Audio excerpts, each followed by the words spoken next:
बच्चों, इस वीडियो में हम लोग सॉल्व करेंगे एनसीईआरटी के एक्सरसाइज 3.2 का क्वेश्चन नंबर 7। इसमें दो क्वेश्चन है, फाइंड एक्स एंड वाई। पहले क्वेश्चन में भी एक्स और वाई फाइंड करना है, दूसरे क्वेश्चन में भी एक्स और वाई फाइंड करना है। अब आपको गिवन क्या है? पहले क्वेश्चन में एक्स प्लस वाई एक मैट्रिक्स है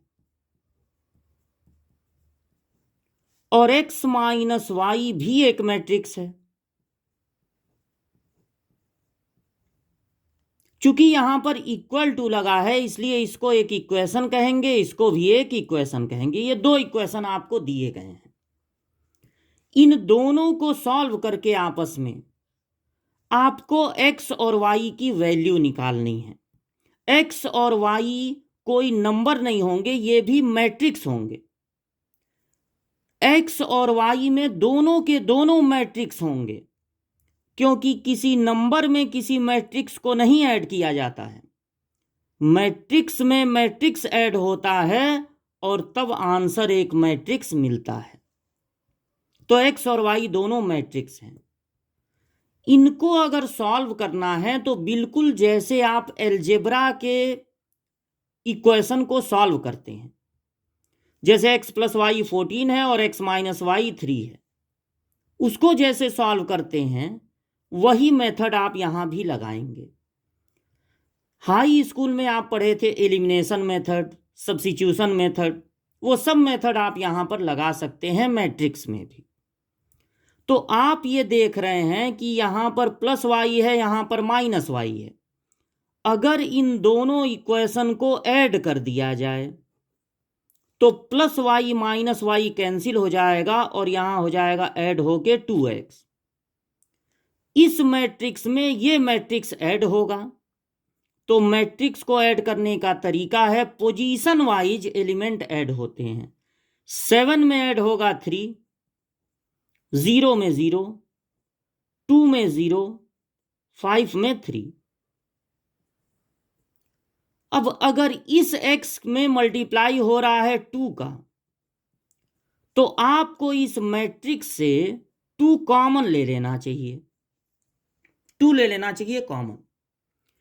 आप ये 2 इसलिए नहीं कॉमन ले रहे हैं कि 2 से सब डिविजिबल हैं। आप ये 2 इसलिए कॉमन ले रहे हैं ताकि दोनों साइड के 2 कैंसिल हो जाएं। जब किसी मैट्रिक्स में से आप किसी नंबर को कॉमन लेंगे तो उस नंबर से सब में डिवाइड होगा। यहाँ 5 बचेगा, यहाँ 0, यहाँ 1 बचेगा, यहाँ 4। अगर यहाँ 7 होता, 2 से डिविजिबल नहीं होता, तब भी हम लोग 2 कॉमन लेते, क्योंकि इस 2 से इस 2 को कैंसिल करना है। भले यहाँ पर 7/2 हो जाता, लेकिन 2 कॉमन लेते। और अगर यहाँ 3 रहता तो 3 कॉमन लेते। अगर कोई भी 3 से डिविजिबल नहीं है तब भी 3 कॉमन लेते और अपान 3 हर जगह लिख देते। इस तरह से आपको मैट्रिक्स x मिल जाएगा।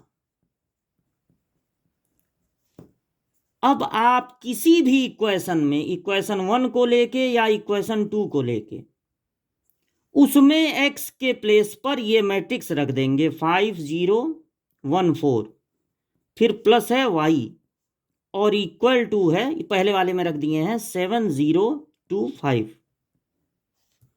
और इस मैट्रिक्स को इधर ट्रांसफर कर देंगे। तो 7 0 2 5 माइनस हो जाएगा 5 0 1 4, और दो मैट्रिक्स को जैसे माइनस किया जाता है वैसे माइनस कर देंगे। तो दो मैट्रिक्स को माइनस कैसे करते हैं? पोजीशन वाइज एलिमेंट माइनस होते हैं। 7 में से माइनस होगा 5, 2 में से माइनस होगा 1, 0 में से माइनस होगा 0 और 5 में से माइनस होगा 4। तो इस तरह से मैट्रिक्स x और मैट्रिक्स y आपको मिल जाएंगे। अब इसका जो सेकंड पार्ट है उसमें 2x प्लस 3y दिया है एक मैट्रिक्स। ये हो गया आपका इक्वेशन नंबर 1। फिर 3x plus 2y equal to दिया है फिर एक मैट्रिक्स। ये हो गया इक्वेशन नंबर 2। अब इन दोनों इक्वेशन को सॉल्व करना है और सॉल्व करने के लिए फिर से हाई स्कूल वाला एलिमिनेशन मेथड ले लीजिए। या तो आप x के कोफिशिएंट इक्वल बना दीजिए या y के कोफिशिएंट इक्वल बना दीजिए। अगर आप y को इक्वल बना रहे हैं तो पहले x मिलेगा, x को इक्वल बना रहे हैं तो पहले y मिलेगा। तो y को इक्वल बनाने के लिए इक्वेशन 1 में 2 का मल्टीप्लाई कर दिया जाए और इक्वेशन 2 में 3 का। तो जब यहां 2 का मल्टीप्लाई होगा तो 4x 6y, और जब मैट्रिक्स में 2 का मल्टीप्लाई होगा तो सारे एलिमेंट में होगा, सब में 2 का मल्टीप्लाई होगा 4 8 6 0। और जब इसमें 2 का मल्टीप्लाई होगा 2 3 जा 6, इसमें 3 का मल्टीप्लाई करना है, इसमें 3 का, 3 3 जा 9, फिर यहां पे 3 2 जा 6, और 3 का मल्टीप्लाई इन सारे एलिमेंट में होगा, 3 2 जा 6 -3 -6 15। जिसका कोफिशिएंट आप इक्वल बनाए हैं उसका साइन सेम है, तब आपको इन दोनों इक्वेशन को सब्ट्रैक्ट कर देना है। सब्ट्रैक्ट करने पर साइन बदलेगा, ये कैंसिल हो जाएंगे। 4x में से 9x माइनस होगा तो बचेगा -5x, और इस मैट्रिक्स में से माइनस करना इस मैट्रिक्स को, तो -5x इक्वल टू, अब देखिए कैसे माइनस होगा, पोजीशन वाइज एलिमेंट माइनस होंगे। 6 में से माइनस होगा, 4 में से माइनस होगा 6 तो बचेगा -2।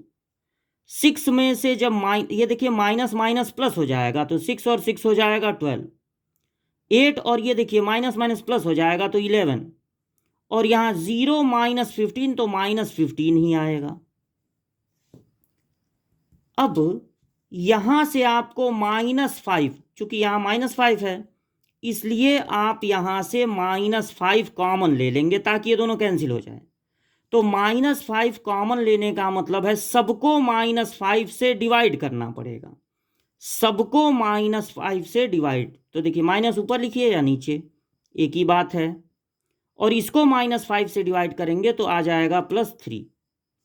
ये -5 कैंसिल हो जाएगा और आपको x की वैल्यू मिल जाएगी। अब ये x का वैल्यू किसी भी इक्वेशन में रखना है, या तो इक्वेशन 1 या तो इक्वेशन 2। तो चलिए इसको इक्वेशन 1 में ही रख देते हैं। क्या रखना है, 2/5। इक्वेशन 1 में पहले क्या है 2, फिर x की वैल्यू आप निकाल चुके हैं तो वो कितना हो जाएगा। तो देखिए यहां पर जो x की वैल्यू मिली थी 2 नोट कर लिए, x की वैल्यू नोट कर लिए। इक्वेशन 1 में +3y हो गया इक्वल टू इतना हो गया 2340, 2340। अब इसका मल्टीप्लाई आपको कर देना है 2 का अंदर, तो 2 2 जा 4, 4/5 -24/5, यहाँ हो जाएगा -22/5, और ये 2 3 जा हो जाएगा 6 +3y। इस पूरे मैट्रिक्स को उधर ट्रांसफर करना होगा, इधर आके ये माइनस हो जाएगा।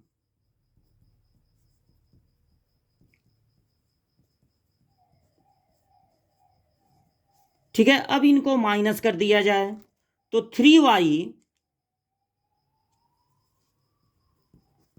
इक्वल टू आपको मिलेगा, 2 में से माइनस कीजिए 4/5 को, तो 5 2 जा 10, 10 में से 4 गया 6।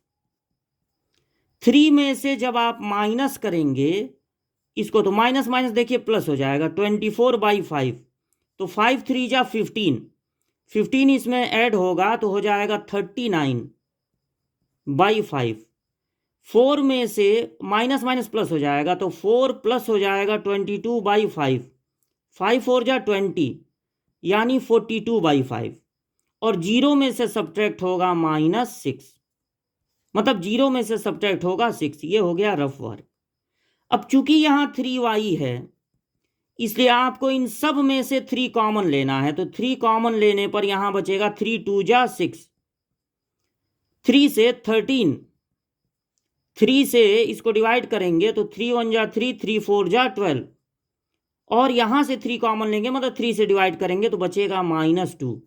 इस तरह से ये 3 3 कैंसिल हो जाएगा और आपको y की वैल्यू मिल जाएगी। तो ये था सबसे पहला क्वेश्चन, जिसमें आराम से दोनों इक्वेशन को ऐड करने पर काम बन गया है। फिर आपका था सेकंड क्वेश्चन। तो सेकंड क्वेश्चन में सबसे पहले y को इक्वल बनाया गया है, वहां से जो x की वैल्यू मिली है वो बड़ा अपॉन में है, तो आप ये भी कर सकते हैं कि पहले y को इक्वल बना के सब्ट्रैक्ट कर दिए तो x की वैल्यू मिल गई, और फिर x को इक्वल बना के, मतलब इसमें 3 का मल्टीप्लाई करके इसमें 2 का मल्टीप्लाई करके दोनों को सब्ट्रैक्ट कर देते तो y की वैल्यू मिल जाती। या फिर नॉर्मल तरीके से करते हैं तो x की वैल्यू रख के थोड़ा कैलकुलेशन ज़्यादा होगा, लेकिन लास्ट में आपको y की वैल्यू मिल जाएगी।